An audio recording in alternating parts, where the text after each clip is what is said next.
Chers compatriotes, rebonjour.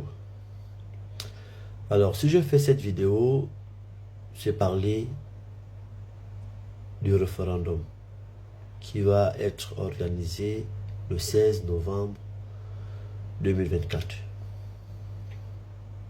Chers Gabonais et Gabonaises, combattants du changement, patriotes, aimant ce pays-là. Demain, ne dites pas que la gestion, la mauvaise gouvernance de ce pays revient à Plus Clotaire Oligui Nguema ou au CTRI ou à Raymond Sima et son gouvernement ou à l'armée gabonaise. Demain, ne le dites pas. Demain, ne le dites pas. Car le 16 novembre, ils vont nous mettre face à notre propre responsabilité.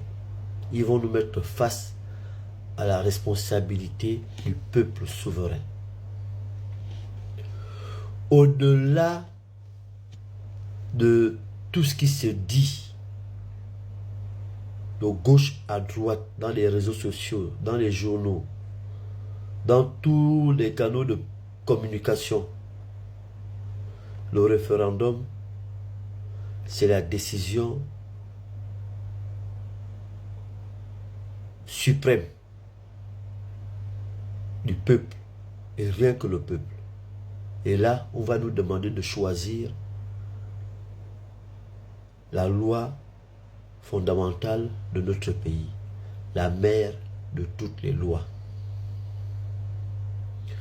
Si nous disons que c'est cette proposition qu'on nous a envoyée par le journal officiel, si nous disons que ça, c'est ça là que nous validons, il faudrait savoir que quel que soit le président qui va passer, il va gérer ce pays à travers cette loi-là.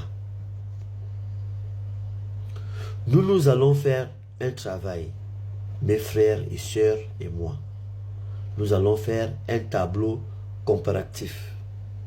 Nous allons faire un tableau comparatif qui va nous permettre de sortir les avantages et les inconvénients de la proposition de la Constitution qui a été établie par le dialogue national inclusif qui a refuté, grâce à Dieu, et la proposition de la Constitution de notre pays qui a été publiée au journal officiel par le gouvernement gabonais de la transition. Et nous allons vous présenter ce tableau comparatif qui va vous aider, pour certains, à faire le bon choix. Chers frères et sœurs, n'oublions pas que le cœur d'une gestion d'une entreprise, le cœur d'une gestion d'un État est important. Si le système qui permet à ce que nous choisissons un président, si ce système-là est fort, ça va rendre notre République forte. Si ce n'est pas fort, ça va rendre notre République faible.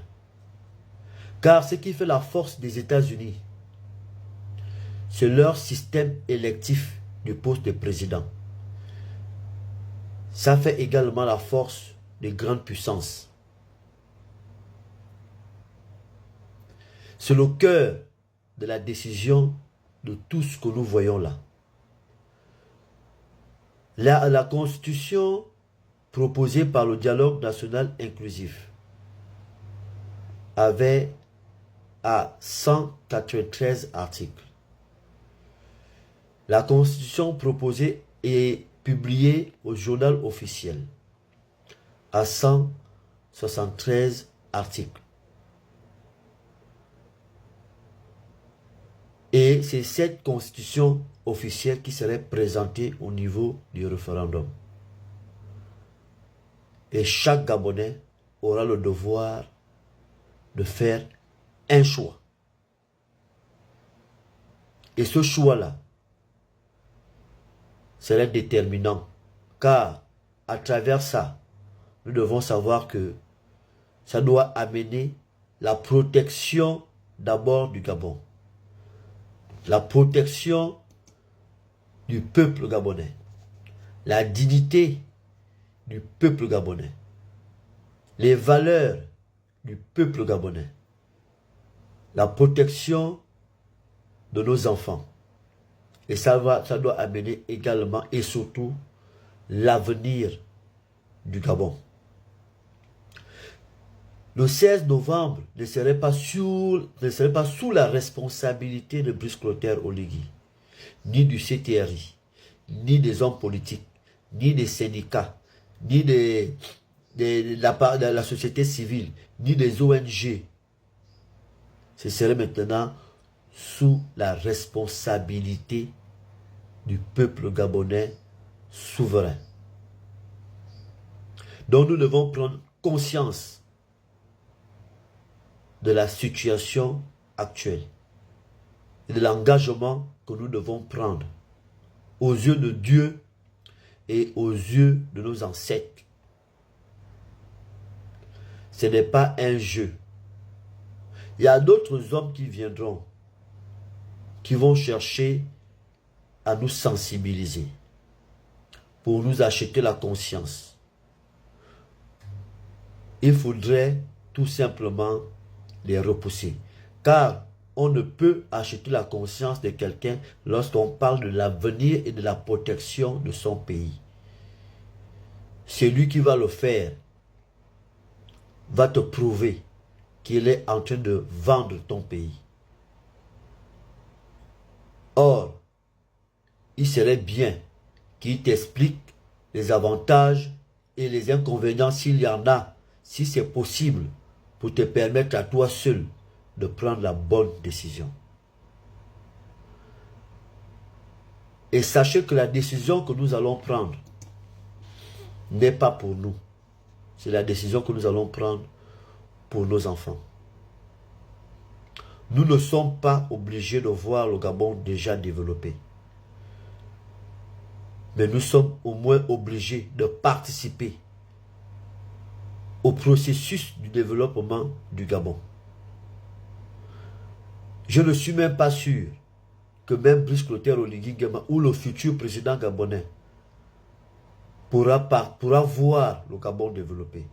Mais ce qu'il pourra faire, comme les autres puissances l'ont fait, comme la Corée du Nord, comme la Chine, ils se sont donné un processus, se sont donné des objectifs.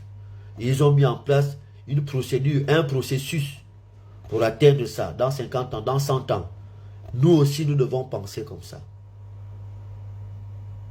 Et le futur président gabonais, le futur président élu de la République gabonaise, doit savoir que lorsqu'il prend le pouvoir, il doit savoir que c'est parce qu'il y a un processus qui a été déjà mis en place par le peuple gabonais souverain, par le CTRI, par le Brice Clotaire Oligui Nguema, et qui serait validé par la force de notre loi fondamentale.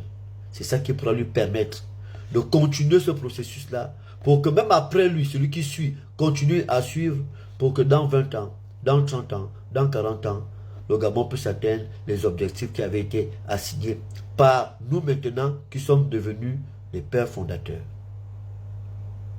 C'est ça, c'est de ça seulement qu'il s'agit. Nous sommes un peuple intelligent. Nous sommes un peuple très intelligent. Alors, il est important aujourd'hui de prouver ça au monde entier. De prouver que nous sommes un peuple sérieux. Nous sommes un peuple qui sait exactement ce qu'il veut pour son pays. Faisons-nous respecter. Et la seule façon pour nous de nous faire respecter, c'est d'avoir une constitution forte, sincère, et là où tous les Gabonais se retrouvent. Je vous remercie.